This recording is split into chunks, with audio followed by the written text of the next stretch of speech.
Hello Monika, सभी को आत्मवंदन। बंधन सबको।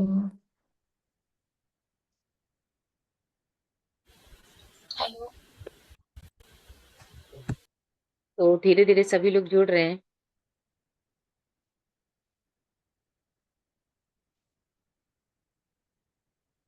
कैसा लग रहा है सभी को स्वाध्याय? बहुत अच्छा।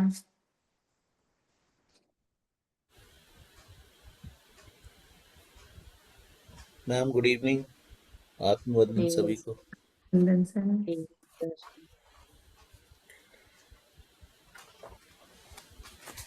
मैम सभी आ गए तो शुरू करें। जी सर, हाँ स्टार्ट करते हैं, सभी लोग जुड़ते रहेंगे। जी। सो आज का है लिविंग इन कॉन्फ्लिक्ट, जो आज का चैप्टर है। और इसका उन्होंने लिखा है, make sure the light you see at the end of the tunnel is not an oncoming train. Life is synonymous with conflicts.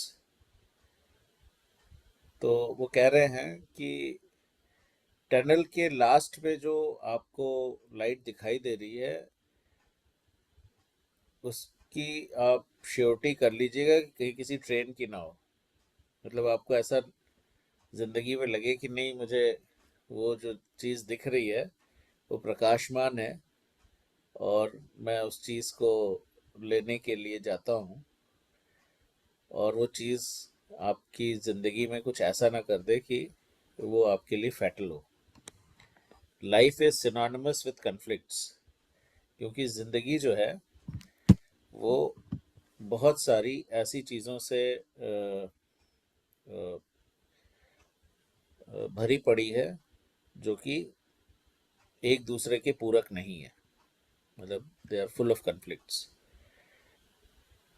वो आगे लिखते हैं, there is a famous saying, what doesn't kill you makes you stronger. हम सही पढ़ रहे हैं ना? जी जी सर। नहीं, चैप्टर सही है कि नहीं नहीं, आई थिंक चैप्टर ये उसके आगे वाला पढ़ रहा हूँ शायद। आप देखिए जरा, मैंने आपको आपने मुझे सिद्धार्था का भेजा है। Are you hurting life. Yes yes, are you हाँ हर्टिंग वो मैं लाइफ? एक, सॉरी मैं एक आगे का पढ़ गया, सॉरी। आज का चैप्टर है आर यू हर्टिंग लाइफ। तो उसमें लिखा है उन्होंने, learn to love life for what it is, for every bird sings a different song. जो जीवन आपको ईश्वर ने प्रदान किया है उसको प्रेम करना सीखिए। और वो आगे कहते हैं कि हर एक इंसान, एवरी बर्ड मतलब कोई भी जीवात्मा जो भी है, वो एक डिफरेंट पर्पस के साथ में इस संसार में आई है। इसलिए हर एक जीवात्मा का जो सॉन्ग है, मतलब लाइफ इज अ सॉन्ग, तो वो अलग अलग है सबके। जो अल्टीमेट जो गोल है वो सबका अलग अलग है। और सबको इस संसार रूपी जो थिएटर है उसमें अलग अलग रोल अदा करना है। तो इसलिए आप विविधताओं को प्रेम करें और जीवन को प्रेम करें। फिर वो कहते हैं, let me begin from the beginning with a story from the life of Buddha, the Buddha who was once known as Prince Siddhartha before he renounced the material world। कहते हैं कि इस चैप्टर की शुरुआत जो है, शुरू से ही मैं एक कहानी से कर देता हूँ। और वो कहानी है बुद्ध जी की, जो कि प्रिंस होते थे, सिद्धार्थ उनका नाम था। इससे पहले जब वो मटेरियल वर्ल्ड में थे और उन्होंने चीज़ों को त्यागा नहीं था, रेनाउंस नहीं किया था। एक्चुअली ओम स्वामी जी की भी एक बहुत मज़ेदार चीज़ है कि जैसा कि मैंने आपको बताया, शायद आपको याद हो, वो एक बहुत हम्बल फैमिली को बिलोंग करते थे, पंजाब की। और उनका असली नाम अमित शर्मा है। और शुरू से ही बचपन से ही जब वो पैदा हुए तब से उनके मन में ये था कि वो सब छोड़ छाड़ के चले जाएंगे, जैसे होता है सिद्ध पुरुषों का। बहुत बहुत लोगों, जितने भी महापुरुष हुए हैं, जो इस तरह के ज्ञानी पुरुष हुए, योगी हुए, उनका शुरू से ही जो है वो परित्याग करने का रहता है, दे आर डिटैच्ड। तो ये भी वैसे ही थे। इन्होंने कहा कि मैं सब रिनाउंस करके ईश्वर की खोज में निकलूंगा। लेकिन फिर इन्होंने, क्योंकि काफ़ी इंटेलिजेंट थे, काफ़ी मतलब मनन करते थे और काफ़ी इनकी मानसिक क्षमताएं बहुत अधिक थी। वैसे साइंटिस्ट ने इनके माइंड को एक बार वो भी किया है, मैपिंग भी करी है मेडिटेशन के बाद, वो अलग कहानी है। तो इन्होंने कहा कि जब मेरे पास कुछ है ही नहीं, जब मेरे पास कुछ है ही नहीं तो मैं परित्याग किस चीज़ का करूंगा भाई। जब मैं खुद ही इतने मतलब हम्बल फैमिली से हूँ, हमारे पास डेली जून की रोटी का वो नहीं है, तो मैं तो वैसे ही सन्यासी जीवन, मेरे घर वाले और हम वो कर रहे हैं, क्योंकि मटेरियल वर्ल्ड तो देखा ही नहीं है कुछ। कह रहे टेस्ट तो वो है कि जब आप उस चरम बिंदु पे पहुंच जाएं और फिर सब त्याग दें। तो इन्होंने 10 साल मेहनत करके कोडिंग करी और बिलियंस ऑफ पैसे कमाए, बिलियंस, अमेरिका, कनाडा और ऑस्ट्रेलिया में। और वो सारे पैसे एक दिन उन्होंने किसी ऐसे व्यक्ति को दान कर दिए जो कि उनके परिवार या उनके दोस्त किसी से को भी बिलोंग नहीं करता था। रियल माने में वही रिनाउंसमेंट हुई। अगर आपने अपने परिवार में किसी को दे दिया, भाई बंधु ये वो, तो वो रिनाउंसमेंट नहीं हुई। तो उन्होंने कर दिया और उसके बाद उन्होंने ये आश्रम खोला और वहां जाकर रहने लगे, जो कि अब ट्रस्ट में तब्दील हो चुका है। तो उसी तरह ये कह रहे हैं कि प्रिंस सिद्धार्थ जो हैं, उन्होंने जब तक मटेरियल वर्ल्ड को रिनाउंस नहीं किया था, छोड़ा नहीं था, त्यागा नहीं था, उस समय की ये कह रहे हैं कहानी है। Siddhartha and his cousin Devadatta planned to spend a day in the woods, resting under shady trees, playing in the pond and getting pampered by attendants and maids. Siddharth और उनके भाई, कजन ब्रदर, जो उनके रिश्ते में जो चाचा या उनके बेटे होंगे, देवदत्त, उन्होंने एक बार ये प्लान किया कि वो जाकर के जंगलों में खेलेंगे और घने पेड़ों की छाया में जो है वो आराम करेंगे, और वहाँ के जो पोखर हैं, जो तालाब हैं, उसमें तैरेंगे और मज़े करेंगे। और क्योंकि वो प्रिंस थे, राजकुमार थे, तो उनको हेल्प करने के लिए बहुत सारे उनके दाई, ये नौकर चाकर, सब उनको पैम्पर करने के लिए वहाँ पर साथ में थे।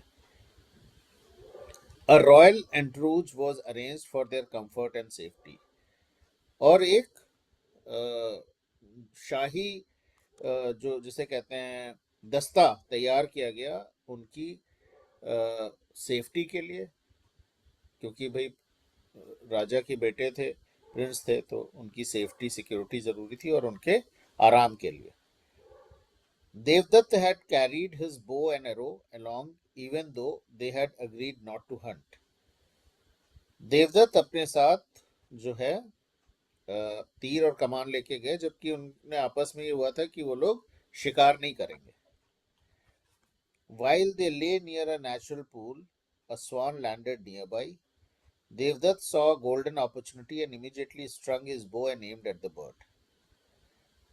जब ये लोग एक पोखर, तालाब के उसमें बैठे हुए थे, आराम कर रहे थे, तो एक स्वान, एक पक्षी, जो हंस, वो आकर के वहां पर उतरा। देवदत्त ने देखा कि ये तो बड़ी बढ़िया वो है, अपॉर्चुनिटी है, और उसने अपने तीर को कमान से चढ़ा के और उसने बर्ड को निशाने पे ले लिया। तो Siddhartha try to stop him but he was adamant. Siddhartha ने रोकने की कोशिश की, बट देवदत्त नहीं माने। A few moments passed, and upon hearing the commotion, the swan took flight. कुछ ही क्षण बीता होगा और आपस में इन दोनों के बीच जो भी मतभेद चल रहा था, तो उससे जो हंस था उसने जो है उड़ान भर दी। Devadatta was a good archer unfortunately and he shot his arrow. और जैसे ही वो उड़ा, देवदत्त, क्योंकि उसका निशाना बहुत अच्छा था, उसने तीर चला दिया। इट स्ट्रक द टारगेट, और उसने उस हंस को तीर ने घायल कर दिया। Seeing the bird fall, Siddharth left and strode towards it. जैसे ही वो चिड़िया गिरी, सिद्धार्थ जो है दौड़ करके उसके पास गए। Miraculously the swan was still alive. तेरे किस्मत से वो जो हंस था वो जिंदा था, but it was going limp fast as life was fleeing out of the poor bird. But वो बहुत तेजी से उसकी जान जो है वो खत्म हो रही थी, मतलब वो जल्दी ही जो है मरनासन होने वाला था। उस इट्स आईज वर क्लोजिंग, उसकी आंखें बंद हो रही थी। इट्स वुंड वाज ब्लडी, उसकी जो जहां पर घाव हुआ था वो पूरा खून से लथपथ था। Gently, the prince pulled out the arrow and squeezed cool juice of some leaves on the wound to stop the bleeding. तो सिद्धार्थ ने, जो कि प्रिंस थे, उन्होंने बहुत आराम से धीरे से वो जो तीर था उसको उसके शरीर से बाहर खींचा, और जहां वो घाव था उसमें वहां के जो लोकल पत्ते वगैरह था उसका जो है जूस और मलहम जो है उसकी चोट पर लगाया, जहां से वो खून बह रहा था। He called one of the physicians in the entrance to attend the bird and applied medicinal herbs on the swan with his tender hands. और उसका जो शाही जो दस्ता था उसमें डॉक्टर भी था, एक फिजिशियन को उसने बुलाया, और उससे जो उस समय की जो आयुर्वेदिक दवाइयाँ वगैरह लेकर के, और उसने जो है उस हंस पे उसको लगाया अपने हाथों से। The frightened bird began to feel at ease at its slightly fluttered its wings. तो जब उन्होंने इतने प्रेम से ये सारा कुछ उसकी देखभाल करी, तो वो जो चिड़िया थी वो अपने को वो डर उससे निकल गया, वो एट ईज आ गई, और धीरे धीरे उसने अपने पंख जो है वो फ्लटर करने शुरू कर दिए, मतलब पंख मारने शुरू कर दिए। It was in much pain it was in much pain to fly away though. लेकिन अभी भी इतना पेन था उसको कि वो उड़ नहीं पाई। उसने पंख मार के उड़ने की कोशिश करी, लेकिन उड़ नहीं पाई। It lay there resting in Siddhartha's delicate hands. और वो वहीं प्रिंस सिद्धार्थ के उनके हाथों में ही वो रेस्ट करती रही, मतलब आराम फरमाती रही। Devadatta didn't take it to kindly and felt dropped off his game. Devadatta को ये चीज अच्छी नहीं लगी, उसे लगा कि उसके साथ जो है चीटिंग हो गई है, और वो सिद्धार्थ के पास पहुंच के बोलते हैं, give it to me, he said to Siddhartha, I shot it, ये मुझे दे दो, मैंने इसको मारा है। No way Devadatta, the prince replied, I saved it. नहीं देवदत्त, मैं ऐसा नहीं कर सकता, क्योंकि मैंने इसे बचाया है। That's ridiculous, he yelled, it's my bird, I brought it down with my arrows. ये बकवास है, वो जोर से चीखा देवदत्त। उसने कहा, ये मेरी चिड़िया है, मैंने अपने तीर से इसे मार गिराया है। Had you killed it, it would have been yours, Siddhartha said, snuggling the swan. But since it is alive, it belongs to me. तो सिद्धार्थ ने बोला कि भाई, अगर तुमने मार दिया होता तो ये तुम्हारा होता, मैंने तुम्हें दे दिया होता, बट क्योंकि ये जिंदा है तो ये मेरा है। When the argument couldn't be settled, they consulted one of the king's ministers who was a member of the royal escort. जब आपस की ये मतभेद जो है दूर नहीं हुआ, तो वहां पर उनके जो रॉयल एंट्रोज जो उनका दस्ता आया हुआ था, शाही दस्ता, उसमें राजा ने एक मिनिस्टर को भी भेजा हुआ था, तो उसके पास गए। He suggested that a hermit who lives in the woods nearby was in a better position to give a verdict on the matter. तो उसने बोला कि पास में ही एक जो है सन्यासी रहते हैं जंगल में ही, हम उनके पास चलते हैं, वो इस मामले में सही फैसला सुनाएंगे। As was the custom, the boys took offerings of fruits and flowers, bowed before the sage and presented their case.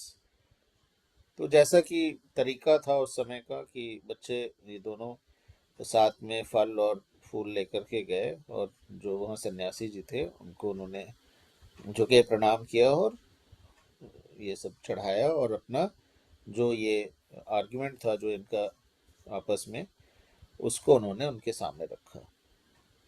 There is no confusion, the sage concluded.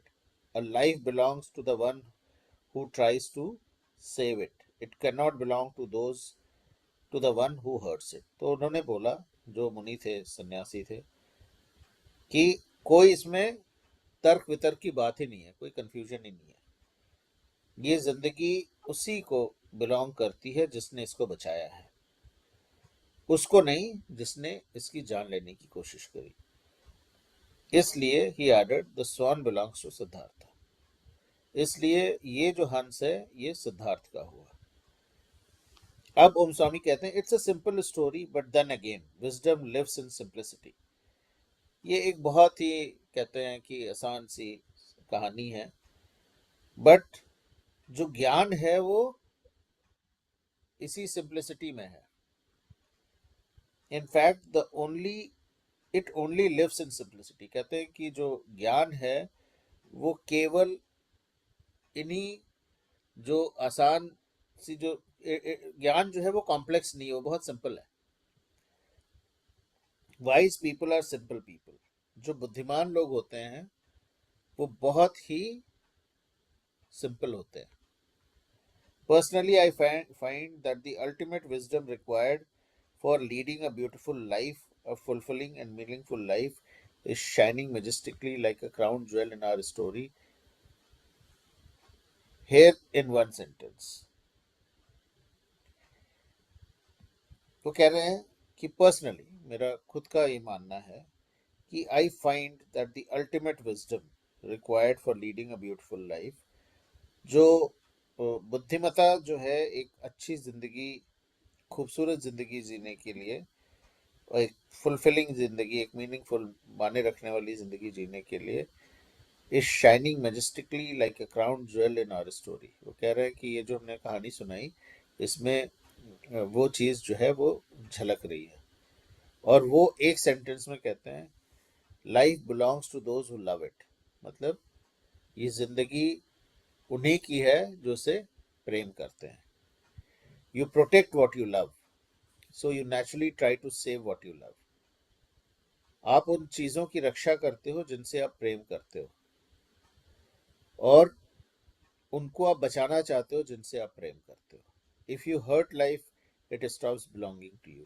आप अगर अपनी ज़िंदगी को हर्ट करते हो, अगर उसको किसी प्रकार से चोट पहुंचाते हो, तो फिर ये आपकी नहीं रह जाती। It ceases to be your life, ये आपकी जिंदगी नहीं रहती। If given the choice, who do you think the swan would like to be with, Devadatta and Siddhartha, और सिद्धार्थ। आप बताओ कि अगर चॉइस दिया जाए उस हंस को कि वो किसके साथ रहेगा, या देवदत्त या Siddharth, the bird would always be happier with Siddharth. तो पक्षी हमेशा जो है वो सिद्धार्थ के साथ ही खुश रहेगा। It would want to live with him because the prince try to protect him. वो इसलिए क्योंकि सिद्धार्थ ने उसकी जान बचाने की कोशिश करी।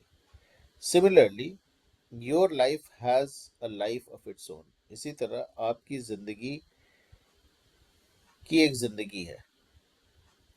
अगर आप उसे प्यार करते हो, if you love it, value it, protect it, it would want to be with you. अगर आप उससे प्रेम करते हो, आप उसको उसकी रक्षा करते हो, आप उसके साथ रहते हो, आप उसको जो उस आपकी लाइफ है उसको एक इम्पोर्टेंस देते हो, वैल्यू देते हो, तो ये आपके साथ रहेगी.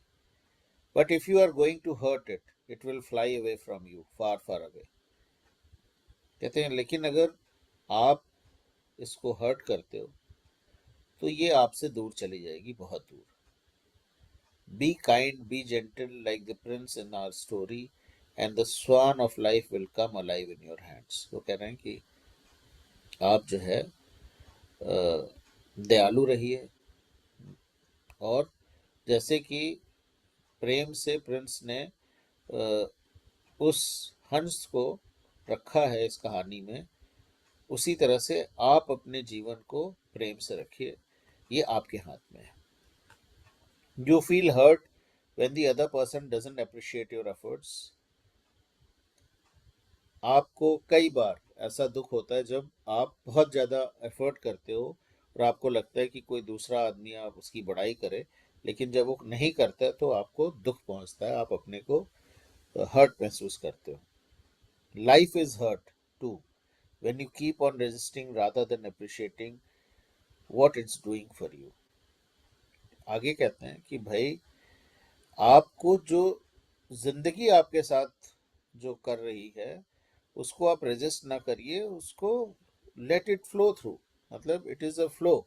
आप उसको अप्रिशिएट करिए कि जो भी हो रहा है वो अच्छे के लिए हो रहा है, और जो आगे भी होगा वो अच्छे के लिए होगा.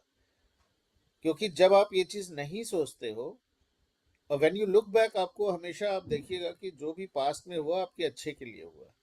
लेकिन आप अगर ऐसा नहीं करते हो तो जो है आप अपनी आत्मा को, अपने जीवन को, अपनी लाइफ को हर्ट कर रहे हो. Life is frightened and hurt when you shoot arrows of jealousy, complaints and selfishness. वो कह रहे हैं कि जीवन को डर तब लगने लगता है, वो हर्ट उसे तब होता है जब आप जो है जेलसी रूपी या आप बहुत ज़्यादा जीवन को लेकर के आपके पास बहुत सारी आपके कंप्लेंट्स होती हैं, या आप उसको सेल्फलेस तरीके से नहीं जीते हो, ठीक है, तो वो लाइफ जो आप जी रहे हो उसमें आप हर्ट हो जाओगे. कहने का मतलब ये है कि आपको जो ये जीवन है, अगर उसको सार्थक बनाना है तो आपको इन सब चीज़ों से दूर रहना पड़ेगा. आपको किसी से ईर्ष्या नहीं करनी चाहिए, किसी से ज़्यादा जो है कंप्लेन ना करिए, और एक सेल्फलेस लाइफ जीने की वो रखिए, इच्छा रखिए. एवरी टाइम दैट हैपन्स, अगर आप जेलसी रखेंगे तो कहते हैं every time that happens it distances itself from you. जब कभी भी आप किसी से ईर्ष्या करेंगे, किसी चीज़ को लेकर के नोक झोंक होगी और कुछ भी सेल्फिश काम करेंगे, तो जो जिंदगी है, जो लाइफ का जो मीनिंग है, जो उसका मज़ा है, वो आपसे दूर होता चला जाएगा और आप जिंदगी को एंजॉय नहीं कर पाओगे. And when your own life moves away from you, no one or nothing in the world can make you happy. और ये जो प्राण शक्ति है, जो लाइफ है आपके अंदर, जीवंत चीजें, जब ये आपसे दूर चली जाएगी तो संसार का कोई भी इंसान आपको खुश नहीं कर पाएगा, और आप जो है वो डिप्रेशन में चले जाएंगे. Not for long any way. By life, I am not talking about the physical breath, but the present, but the essence of life, that is a sense of peace and bliss. वो कह रहे हैं कि by life जो है, मैं सांसों को नहीं कह रहा हूं कि आप की मृत्यु हो जाएगी, बट वो ये कह रहे हैं कि आपकी जिंदगी से जो जिंदगी जीने का मजा है वो खत्म हो जाएगा, और जो शांति है, जो आपको वो मिलता है, ब्लिस मिलता है लाइफ से, वो चला जाएगा जब आप इन सब चीज़ों में, पचड़ों में पड़ेंगे, ईर्ष्या करेंगे, हर चीज़ की कंप्लेन करेंगे और एक सेल्फिश की तरह ज़िंदगी जिएंगे, आदमी की तरह। नो पॉइंट इन मिसट्रीटिंग और neglecting your life because nothing hurts like neglect. वो आगे कहते हैं कि भाई कोई मतलब नहीं है आप अपनी ज़िंदगी को जो है नेग्लेक्ट करें और इन चीज़ों का ध्यान न दें, क्योंकि इसको अगर आप नेग्लेक्ट करेंगे तो आपको बहुत ज़्यादा इससे आ- आत्मिक क्षति होगी, हर्ट होगा। An overseas visitor met with a Zen monk who offered him tea. The handle of the tiny cup, paper thin, broke as soon as the visitor grabbed it. तो एक कोई जो है विजिटर आया तो उनको एक जो ये मॉन्क होते हैं उन्होंने चाय पीने के लिए दी, जो एक सन्यासी थे उन्होंने। अब वो उसका हैंडल इतना छोटा था, पेपर थिन था, इतना पतला था कि जैसे ही वो विजिटर ने उसको उठाया वो जो है वो टूट गया। तो उसने पूछा विजिटर ने कि why do you make your cup so delicate, he asked the monk a little frustrated and embarrassed. तो चाय गिर गई तो उसे बड़ा एम्बैरसिंग हुआ, ग्लानि हुई। उसने उससे पूछा, जो उधर में सन्यासी मॉन्क थे उनसे, कि भाई आप अपने इसको कप को इतना डेलिकेट क्यों मंगाते हो, इतना हल्का क्यों बनाते हो। तो उसने बोला, it's not that the cups are delicate, the monk replied while sipping his tea, you don't know how to handle it. उन्होंने कहा कि भाई कप जो है वो डेलिकेट नहीं है, लेकिन तुम्हें नहीं पता कि तुम्हें इसको कैसे इसको पकड़ना है। It's all about how you handle life as oppose to how your life ought to be. उसी तरीके से आपने इस जिंदगी को कैसे जीना है वो ज्यादा जरूरी है बनस्पत इसके कि ये मेरी जिंदगी ऐसे होनी चाहिए। कहने का मतलब ये है कि आप बहुत सारी चीजें जिंदगी में प्लान करते हो और वो जो है वो नहीं होती तो आप फ्रस्ट्रेटेड हो जाते हो, आप जो है डिप्रेशन में चले जाते हो। मुद्दा वो नहीं है, मुद्दा ये है कि आप जो है अपनी जिंदगी को कैसे सुचारू रूप से डे टू डे चलाते हो, that is more important. Life is what it is, if you deal with it compassionately, gratefully, delicately, you will discover that it's every bit beautiful, that it belongs to you wholeheartedly. तो वो कह रहे हैं कि life तो, जिंदगी तो एक वो है, न्यूट्रल वो है। आप उसको कैसे कंपैशन के साथ, प्रेम के साथ, कितना आप उसको प्यार से, सौहार्द से उसको अपनी जिंदगी को आगे बढ़ाते हो, वही चीज जो है आपको, आपकी जिंदगी को खूबसूरत बनाती है। और तभी जिंदगी फुल फ्लेजेड, मतलब पूरी तरीके से आपकी होती है। Learn to love life for what it is, for every bird sings a different song. कह रहे हैं कि भाई जैसी आपकी जिंदगी है उसी को आप प्रेम करना सीखें, क्योंकि हर एक जो चिड़िया है, या हर एक जो इंसान है, हर एक जो मनुष्य है, आत्मा है, जीवित वो है, हर एक का प्रकरण अलग अलग है इस लाइफ में। हर एक की कहानी अलग है, हर एक का सॉन्ग अलग है, हर एक यहाँ पर अलग उससे आया हुआ है, जैसे कहते हैं एम से। Learn to listen to it and appreciate it. कह रहे learn to listen to it and appreciate it, मतलब उसको आप जानिए और उस चीज को आप, उस चीज को जान के आप उसकी खुशी मनाइए। It's funny but true that when you start adjusting around what life has planned for you. ये बड़ा ही मजेदार है और लेकिन सच है कि जब आप इसके इर्द गिर्द, अपनी जीवन के इर्द गिर्द इस तरह से प्लान करते हो तो जिंदगी अपने आप आपके हिसाब से चलने लगती है। If you keep hurting it and battling with it, life will ignore you. और अगर आप उसको रैशली जो है हर्ट करते हो या उससे लड़ाई लड़ते हो, तो जिंदगी आपको इग्नोर करेगी और आपसे दूर चली जाएगी. As I said earlier, you feed life, love it, protect it, and it will belong to you.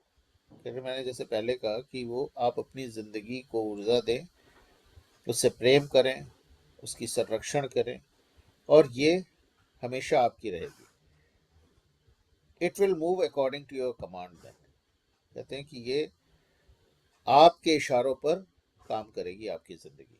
The answer to the question why are you hurting me life begins with the question, why are you hurting life? तो ओम स्वामी जी से किसी ने question पूछा होगा कि why are you hurting me life, मतलब जिंदगी क्यों हमें हर्ट कर रही है. तो उन्होंने कहा कि प्रश्न वो नहीं है.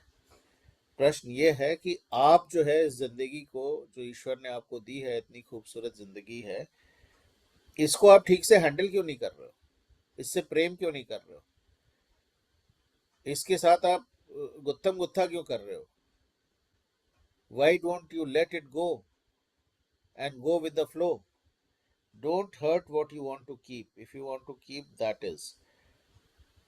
जो चीज आप अपने पास रखना चाहते हो जीवन में, उसको इसलिए कभी भी हर्ट ना करें. ठीक है, अगर आप सही में उसको रखना चाहते हैं तो. इसके साथ ये चैप्टर खत्म हो जाता है.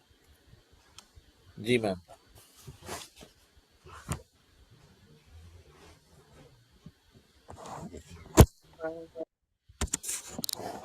जैसा कि लेसन का हमारा जो टॉपिक था, इसका टॉपिक ही था, आर यू हर्टिंग लाइफ?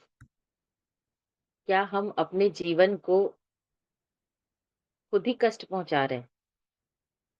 ये क्वेश्चन हमें अपने आप से पूछना है. हमेशा हम ये कहते हैं, अपनी शिकायतें गिनाते हैं, कंप्लेन मोड में रहते हैं कि मेरे जीवन में सिर्फ दुख ही दुख है, ये जीवन मुझे दुख दे रहा है, सिर्फ परेशानियां ही दे रहा है. लेकिन हम इस जीवन को क्या दे रहे हैं?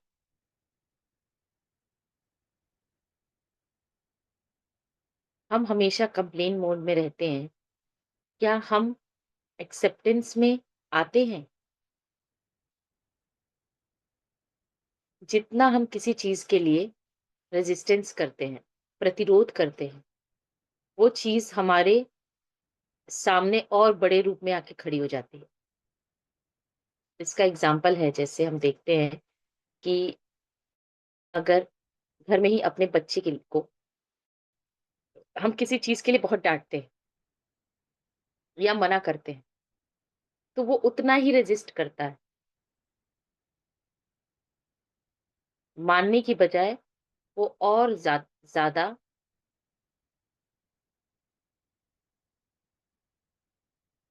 उस स्थिति में आ जाता है कि वो हमारी बातों को के विरोध में खड़ा हो जाता है. अगर हम प्यार से अपनी बात उसे समझाएं या प्यार का माध्यम लें, तो परिस्थितियां बदल जाती हैं और वो हमारे अकॉर्डिंग भी हो जाती है. तो सीधा सा एक मूल मंत्र दिया है ओम स्वामी जी ने कि जिंदगी को हम प्यार दें. जो हम देंगे उसका कई गुना ज्यादा हमें मिलता है. अगर हम अपनी जिंदगी को प्रेम देंगे, तो जिंदगी भी हमें प्रेम ही देगी. जो आ रहा है जीवन में, वो कहीं न कहीं क्या, पूरी तरह से उसके रिस्पॉन्सिबल हम ही हैं. जो परिस्थितियां हमारे सामने उत्पन्न हो रही हैं, तो अगर हम उसको स्वीकार भाव में ले लें कि ठीक है, जो फ्लो है, हम उस फ्लो में बहते जाएंगे, उसको एक्सेप्ट करते जाएंगे, उससे सीखते हुए आगे बढ़ते जाएंगे, तो हमारे लिए आसान हो जाएगा चीजों को समझना. अभी इसमें बीच में एक बात कही गई थी कि जब आपको हर्ट महसूस कब होता है? जब आप बहुत कुछ करते हैं और उसके बदले आपको एप्रिसिएशन नहीं मिलता है। आपके एफर्ट को सराहा नहीं जाता है। तो आपको ये लगता है कि अरे मेरा मूल्य नहीं है। हम अपने आप को मूल्य देने के लिए दूसरों पे निर्भर हो जाते हैं।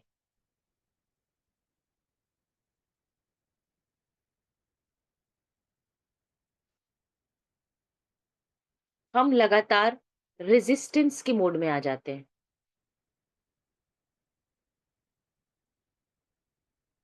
तो हमें किसी और के एप्रिसिएशन की ज़रूरत है ही नहीं।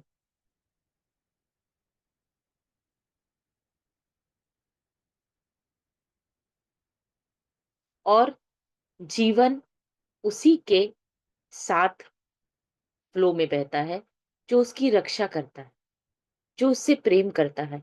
ये स्टोरी जो हमें सुनाई गई, सिद्धार्थ की और देवदत्त की, ये स्टोरी एक रूपक है, ये बताने के लिए कि जो रक्षक होता है, वही हमेशा बड़ा होता है। हमेशा जो लव की एनर्जी है, प्रेम की जो फ्रीक्वेंसी है, वो हाई होती है। और घृणा बहुत निचले स्तर पे होता है। निचले स्तर की ऊर्जा है ये।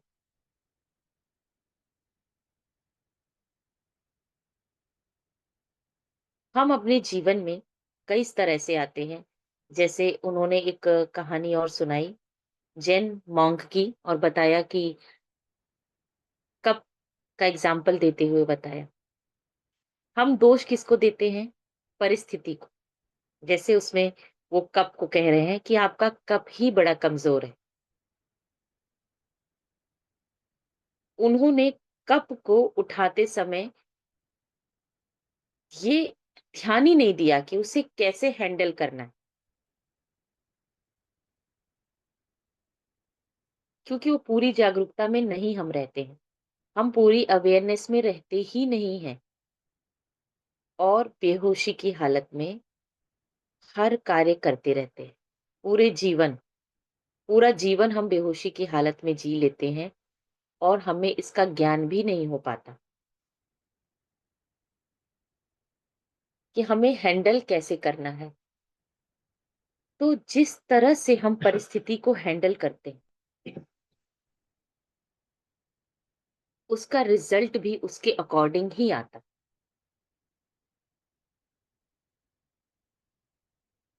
जैसे कई बार हमने देखा होगा एस्ट्रोलॉजी में होता है कि शनि की साढ़े साती चल रही है। एग्जाम्पल से मैं इसको क्लियर करती हूँ कि शनि की साढ़े साती अगर चल रही है, हम घबरा जाते हैं, डर जाते हैं कि अरे इनके ग्रह में तो, इनके कुंडली में तो शनि की साढ़े साती की स्थिति आ गई है। अब इन्हें, अब तो मैं क्या करूं? मेरा तो जीवन अब खराब हो गया है। अब मेरे पे संकट आने वाला है। हम पहले ही भय की ऊर्जा से ग्रसित हो जाते हैं। लेकिन ये शनि की साढ़े साती, ये बस हमें एक संकेत दे रही है। जीवन के कुछ लेसन्स जो हमें सीखने हैं, उस टाइम पीरियड में हमें सीखना है। बस इसका हमें एक संकेत मिल रहा है।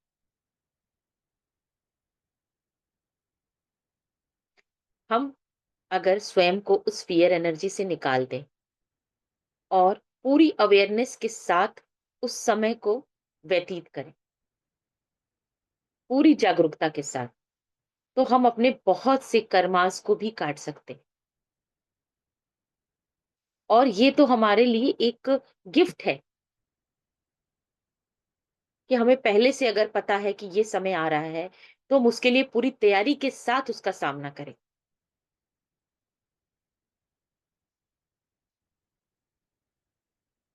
तो अपने मूल गुणों से जुड़ने के लिए ये सारे एक रास्ते हमें सुझाए जाते हैं, एक रास्ते सुझाए गए हैं कि किस समय हम अपने जीवन में क्या सीखने वाले हैं। उसके उसको समझाने के लिए अलग-अलग ग्रहों का आधार लिया गया है कि इस समय ग्रह की ये दशा है, तो हम इस समय ये लेसन लेंगे। इसके अकॉर्डिंग हमारे जीवन में ऐसी परिस्थिति आएँगी, तो हम उसके अकॉर्डिंग ऐसा एक्ट करेंगे। सब कुछ हमारे हाथ में ही है कि हम अपने जीवन को कैसे जीते हैं। उस परिस्थिति से हम घबरा जाते हैं और डार्क नाइट में आ जाते हैं, और एक चीज़ तो तय है कि जब इन परिस्थितियों से हम निकल जाते हैं, उसका सामना करके पूरे पेशेंस के साथ, एक्सेप्टेंस के साथ, तो हम निखर के बाहर आते हैं। उस समय जो हमारा रूप प्रकट होता है, वो एक अलग रूप होता है। पहले से बेटर वर्ज़न में हम आ जाते हैं। इसीलिए कहते हैं ना कि जब सोना को खूब तपाया जाता है, तो वो कुंदन बनता है। तो कुंदन बनने की ये प्रक्रिया है कि उस प्रक्रिया से जब तक गुज़रेंगे नहीं, हम कैसे निखरेंगे? लाइफ में जब तक चैलेंजेस नहीं आएँगे, हम अपने कैपेसिटी का मैक्सिमम कैसे शो कर पाएँगे? और चैलेंजेस इसीलिए आते भी हैं कि हम अपने कंफर्ट ज़ोन से बाहर आके क्या करके दिखा सकते हैं, जो हम नॉर्मल परिस्थिति में नहीं कर पाते।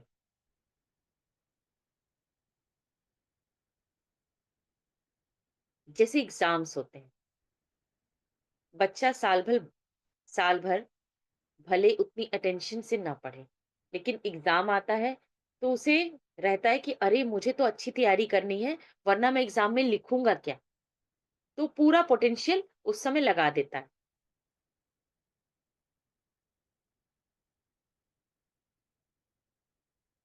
तो इसीलिए हम अपने जीवन को दोष नहीं देना है, और प्रेम से हर परिस्थिति को स्वीकार करना। आप अपने जीवन को प्रेम देंगे, तो वो भी आपको प्रेम देगा। अपने जीवन को आप सुरक्षा देंगे, वो आपको सुरक्षा देंगे।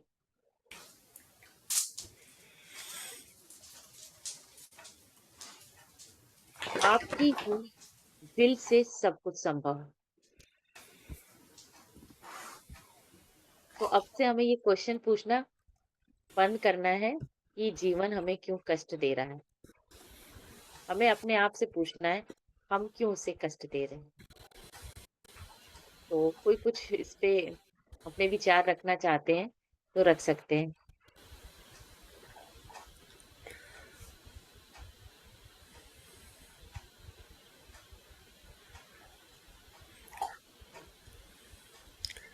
एक्चुअली ये जो आज हमने पढ़ा,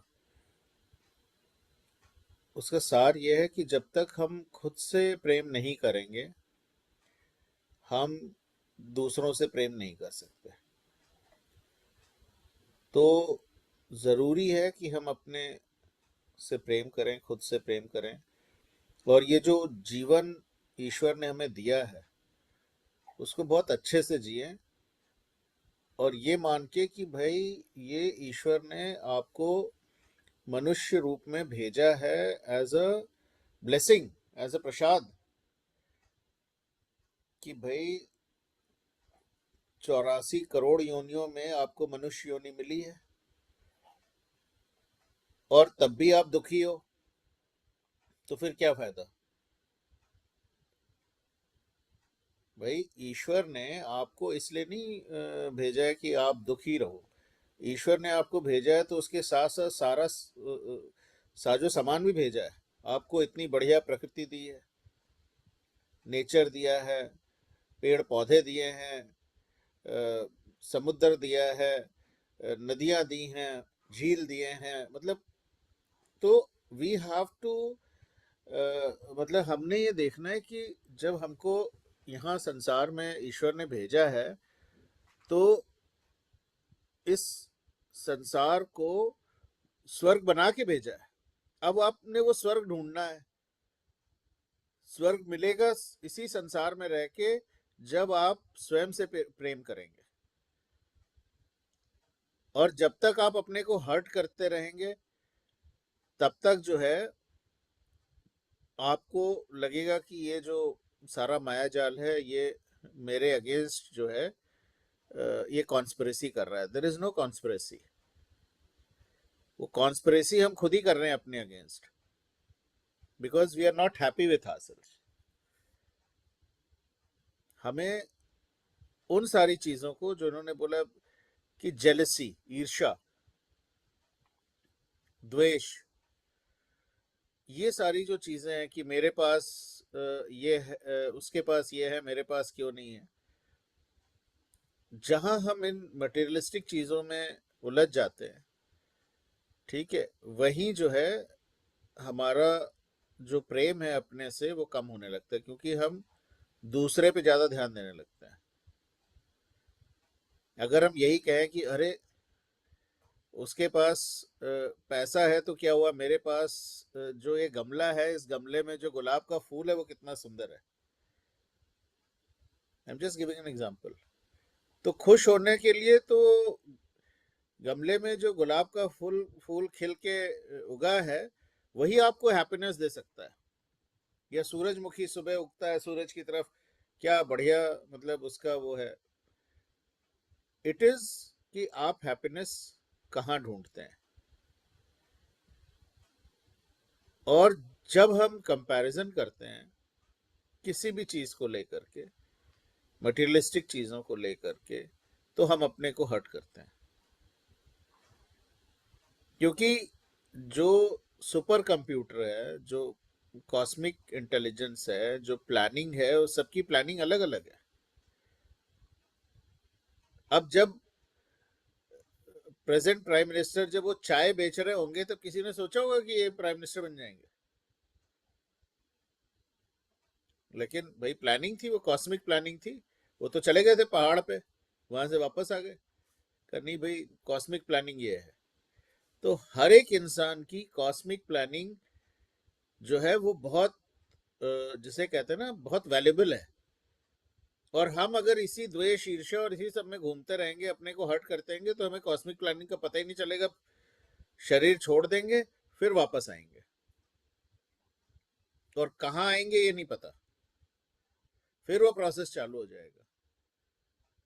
तो जब कॉस्मिक प्लानिंग के तहत आपको इंसान बना करके भेज दिया, आपको सोल, आत्मा दे दी, और आपको कहा कि भाई इससे बढ़िया और कोई चीज नहीं हो सकती है, तो उसको बढ़िया तरीके से जीने का जो तरीका है वो उन्होंने बता दिया ओम स्वामी जी ने, कि don't hurt yourself by small things, save your soul, don't hurt your inner being by small things.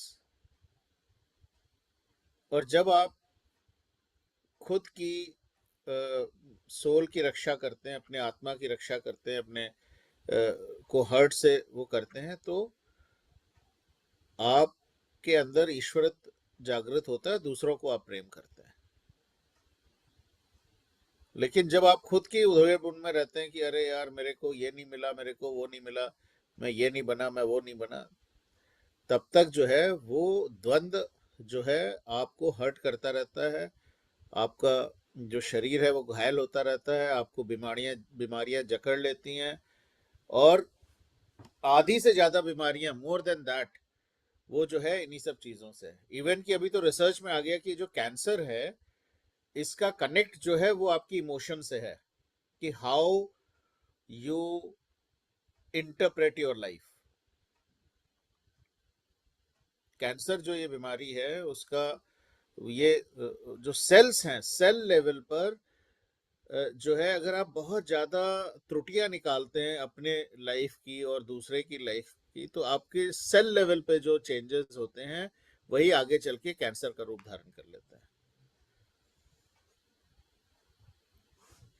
क्योंकि एवरीथिंग इज गेटिंग अफेक्टेड, आपको पता नहीं लग रहा, सबकॉन्शियसली आप जो सोच रहे हैं वही जो है आपके सेल लेवल पे, सूक्ष्म लेवल पर आपको अफेक्ट कर रहा है, जो कि आपको पता नहीं लग रहा। वो अचानक से पता लगता है, फिर आप कहते हो अरे हम स्टेज 3 कैंसर पे पहुंच गए।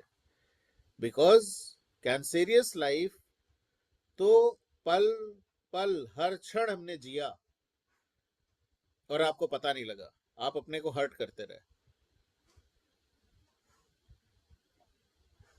और उसने जाके अचानक एक दिन आपको इतना ज्यादा वो कर दिया, आपने अपने आप को इतना हर्ट कर दिया कि आप जो है जिंदगी से हाथ धो बैठे। दैट इज व्हाट द मूल of this thing. So let's not have a cancerous life wherein we are dealing with ये जो इन्होंने बताया, ईर्षा, द्वेष, ये सारी चीजें। The life should evolve around love, affection, grace, all these good things, और वो हमें अपने अंदर देखनी चाहिए। और जब अपने अंदर देखेंगे तो हम दूसरों के अंदर देखेंगे। The more we love ourselves, the more we love the world around us. सारी चीजें हमें अच्छी लगेंगी।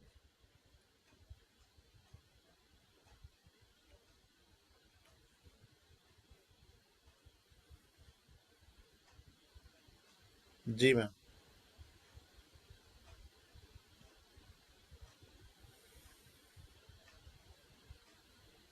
आई थिंक सर सभी को क्लियर हो गया है, काफी अच्छे से आपने एक्सप्लेन किया। हम टाइम भी हो रहा है, तो अगले सेशन का क्या टॉपिक रहेगा, फिर हम ध्यान वो में आज जाएंगे। मैंने वो एक्चुअली वो मैंने पढ़ दिया था, लिविंग इन कॉन्फ्लिक्ट, वही है next. Make sure the light you see at the end of the tunnel is not an oncoming train, life is synonymous with वो, मतलब इसी जो इन्होंने अभी आज हमने पढ़ा उसी का एक्सटेंशन है ये, उसी का टॉपिक का एक तरह से एक्सटेंशन है, थोड़ा और डीप है इसका। तो हम अगली बार करेंगे लिविंग इन कन्फ्लिक्ट। जैसे इसमें इन्होंने कहा कि भाई आपने कन्फ्लिक्ट को अपने जीवन से हटा देना है, लेकिन इतना आसान तो है नहीं। तो इसलिए उसको और इन्होंने एलैबोरेट किया कि लिविंग इन कन्फ्लिक्ट कि कैसे क्या करना है, वो अगली बार करेंगे। तो किसी को कुछ कहना है तो शेयर कर सकते हैं, तो फिर हम ध्यान के लिए रेडी होंगे।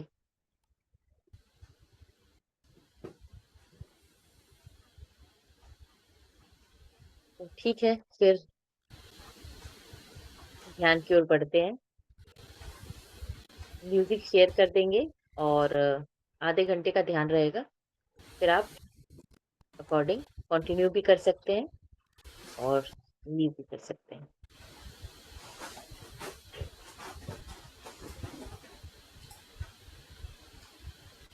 सुखासन सुखासन की स्थिति में हम आ जाएंगे, स्थिरासन में। अपने पैरों को आपस में जोड़ते हुए दोनों हाथों को आपस में ऐसे जोड़ लेंगे और अपनी गोद में उठा के रख लेंगे। फिर अपनी आंखों को विश्राम देंगे, प्रेम से, श्रद्धा से अपने भीतर की ओर उन्मुखीकरण हो जाएंगे।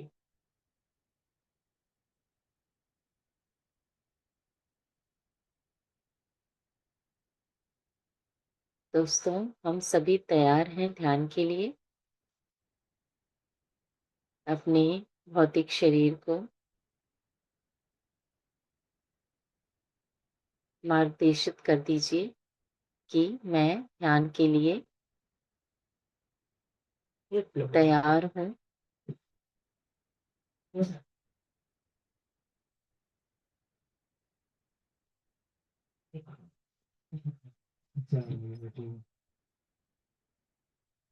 श्वास हमारे भीतर प्रवेश कर रही है।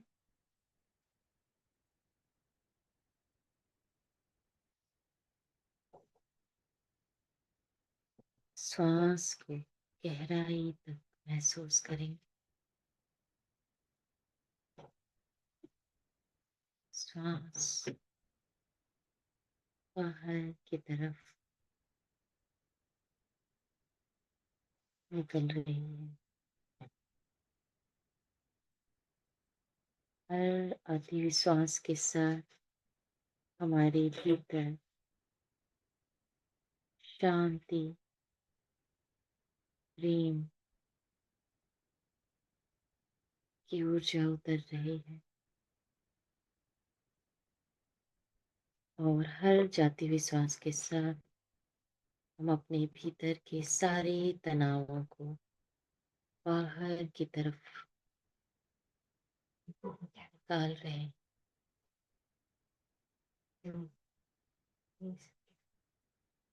अपनी श्वास के साथ जुड़े रहेंगे, प्राकृतिक श्वासों के साथ।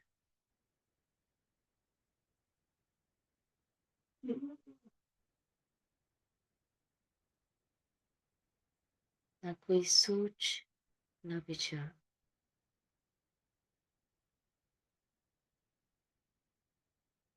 श्वास, सिर्फ और सिर्फ श्वास।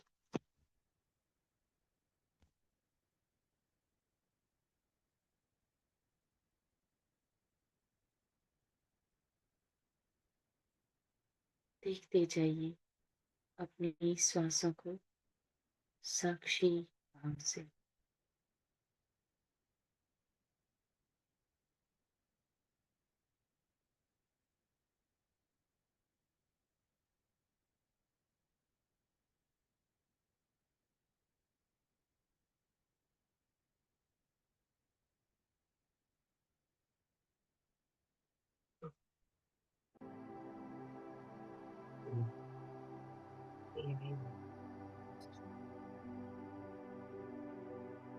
आइए हम एक साथ समूह के साथ अपनी ऊर्जा को रेस करते हुए गहन ध्यान में उतर जाएं।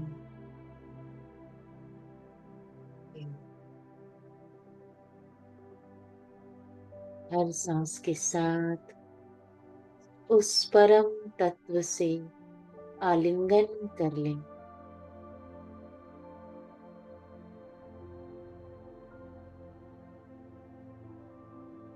मैं कौन हूँ ये जान लें। बस श्वासों के साथ उसकी लय में एक सार होते जाएं।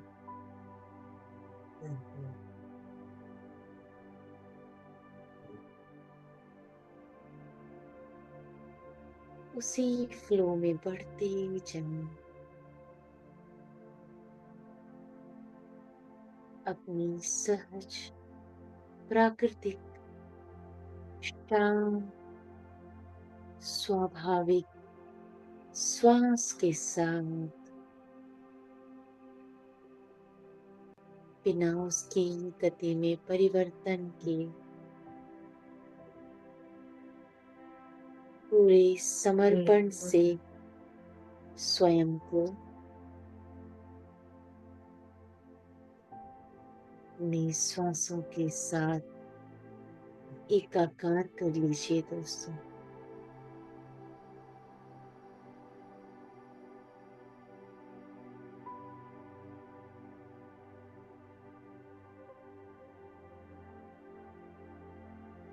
आइए इस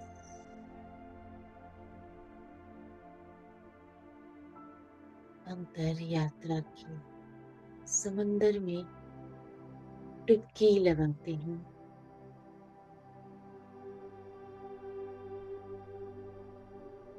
कुछ क्षण यहीं ठहर जाते हैं।